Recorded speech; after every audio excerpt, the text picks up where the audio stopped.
my name is Morgan Henley, and this is my Capstone presentation for Instructional Leadership Certificate.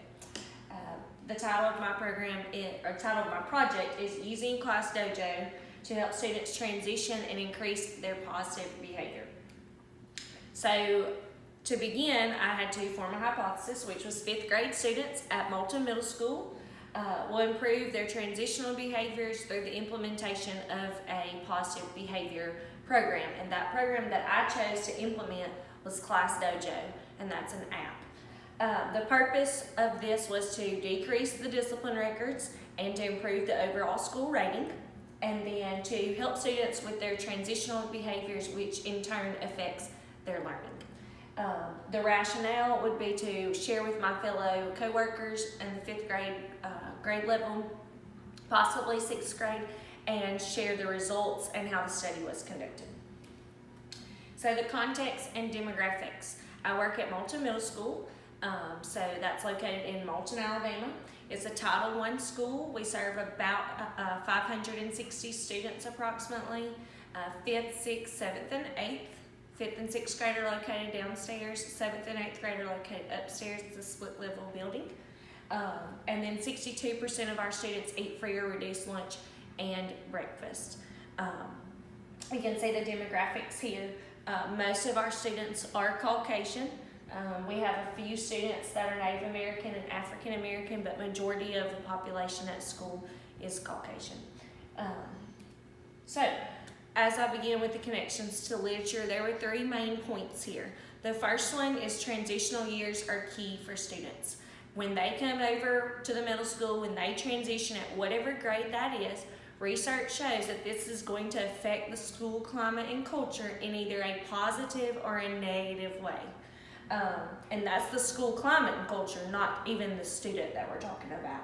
However, the student will need some assistance through the teacher or parental support for their psychological needs as they transition. That's key. And then lastly would be their elevated behaviors. When they come over from the elementary school, if their behavior is spiraling out of control, that's more than likely going to continue at the middle school, causing for a lower grade point average, which could contribute to the overall school rating. The second connection is the strategy or the tool that's used to implement to help increase their positive behaviors, and this is where I chose to use Class Dojo, the app that you can download, and it has several positive things that you can do. So the first one being growth mindset. You can show your class growth mindset videos. They can grow in that aspect. The second one was probably my favorite, which is their self-monitoring skills. Students quickly catch on to how to receive positive points and what they did wrong to get negative points taken away, and they begin to self-monitor their own behavior, which is also a sign that they are getting that automatic feedback. When they do what they're supposed to, I rewarded them with a point because that feedback leads to their intrinsic motivation, motivating. So students know, hey, Miss Henley gave me a point, I did what I was supposed to do. And then the research really continued to show that the technology is only going to be as good as the teacher that embraces it. So maybe veteran teachers aren't as apt to doing this, but they may be. You never know. But it's only as good as the teacher's going to embrace it. My favorite connection to literature was from Speakman and Spickard's article, and they gave us 3 main points. Students need to be supported, and not only them, but their parents. When they transition, it's key. So behind the scenes work. So it's no longer good enough for us to share information teacher to teacher. We got to get that out to students and their parents. The second one was information and exposure, making the unknown known for parents. You know, if students know what's expected up front, they're probably less likely to misbehave, and they can earn that positive point. Branding is a form of using a hashtag for your school, and that obviously is very popular right now, but parents could access that hashtag and see all the things going on at the school, and that helps ease their mind as far as the transition. Orientation, visitation, registration, open house, most schools do those. but that's a form of getting that information and exposing students. Lastly was the event, which I found interesting, which leads into the relationship points. Possibly at the end of 4th grade, hosting a movie night at the middle school just for 5th grade students that are going to transition over. Teachers would need to be there, encouraging students, meeting and greeting, building those relationships with parents and students so that they know a familiar face when they come back in August. This quote continued to stick out to me as I researched. Transitions are stressful, but you can take proactive measures to support students and parents. And that's what we do as educators. We want to take those proactive measures to help students and parents, and future leaders would do that as well. So my study and my method was, obviously this took place in my 5th grade classroom, which is a mixture of general education students and special education students, around 25 students. It is a self-contained classroom, so they only leave my room to go to science or PE. I had to get administration approval and parental consent before I could start this research project. This experiment was a quasi-experimental, which means it evaluated human behaviors. I was looking specifically at how students transitioned during the day, inside and outside the classroom, and how their behaviors affected their learning. Quantitative and qualitative data that I gathered came from the dojo points, and the application would create a graph for me, per student graph, or it could be a whole class graph, just whatever kind of data I was trying to pull.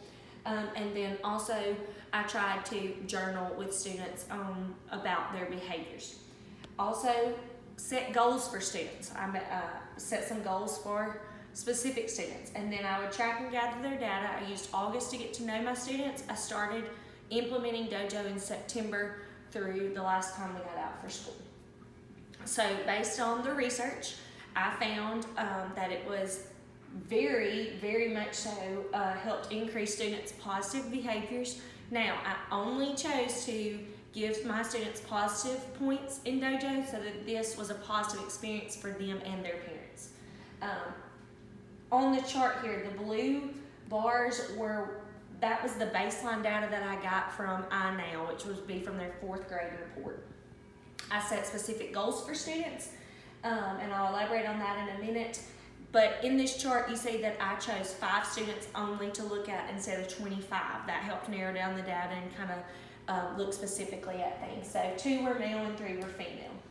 The first one was a female student. Her specific goal was set for accountability and responsibility. So you can see that her red bar jumped way up. Dojo helped encourage her to bring back whatever she was missing, turn in assignments and those kind of things. Student B was a PST student. This student specifically would not bring back signed papers. And you can see that her bar was not as high as student A's, but she did grow some. She just lacks some maturity in that aspect, and we're working on that. Student C was a male, and he did not come to school regularly. And dojo you can take attendance on, so I thought that would encourage him to come, and I really didn't see the result for him that I was looking for. However, student D was my most improved student.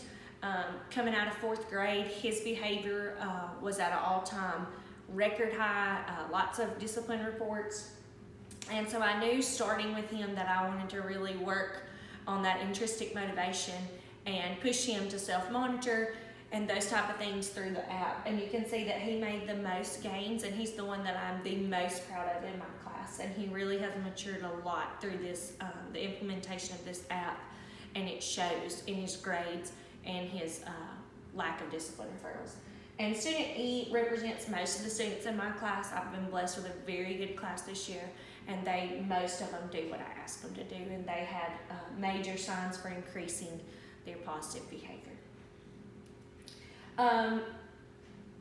Concluding this and the impacts that my research program had, it created a sense of community between my parents, my students, and myself.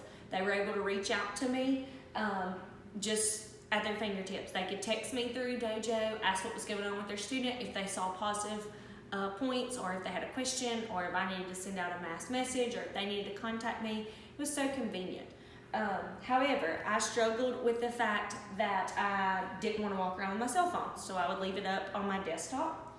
My students gained maturity, responsibility, and transitioned appropriately through this. The limitations would be the sample size versus 130 versus 25 students, time constrictions, and the journey really became time consuming. My references, you see parental consent here at the beginning of the year, and then my survey letter and the survey attached for parents based on their thoughts on Dojo. So the standards that I mastered here, I'm just going to hit a few of these. Employing the technology of teaching and learning, making sure each student is known, valued, and respected. Nurture a sense of approachability and sustain positive relationships with those parents and their caregivers. That's huge for me. And then probably the most important one was managing student behavior for learning. You know, if they're not behaving well, they can't learn. So, and creating those productive relationships. So my next presentation is the diversity plan that we took this fall. And this sticks out to me because we live in a diverse world that's constantly changing. So we need leaders that are apt to that change. And the standard that this hit was promoting understanding, appreciation, and the use of diverse cultural, social, political, and intellectual resources. So my plan as a future leader would be to recruit, hire, and retain diverse staff.